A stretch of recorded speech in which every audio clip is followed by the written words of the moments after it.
আসসালামু আলাইকুম রহমতুল্লাহ। এই সর্বপ্রথম গুরুত্বপূর্ণ একটি ভিডিও আপলোড করে দিচ্ছি রেড ফ্ল্যাগ নিয়ে।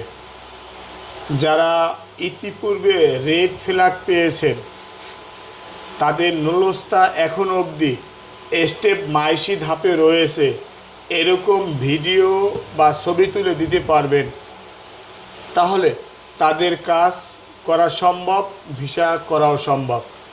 যদি আপনি 2026 বা 25 সালে আবেদন করে নুলস্তা পেয়ে থাকেন, যদি এরকম রেড ফ্ল্যাগ আপনাকে দেওয়া হয়, আপনি আমার সাথে যোগাযোগ করতে পারেন। আমি নিঃসন্দেহে আপনার কাজটি স্বয়ং সম্পন্ন করে দিব।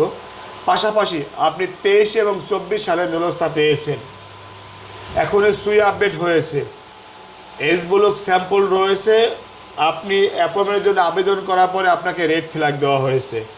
যদি আপনার কাছে সেই সুই আপডেটের অথেন্টিক প্রমাণ থাকে, তাহলে আমার ডিসক্রিপশন দেওয়া নাম্বারে যোগাযোগ করবেন।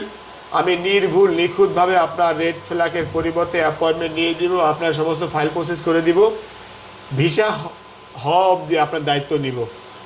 আসসালামু আলাইকুম ওয়া রাহমাতুল্লাহ।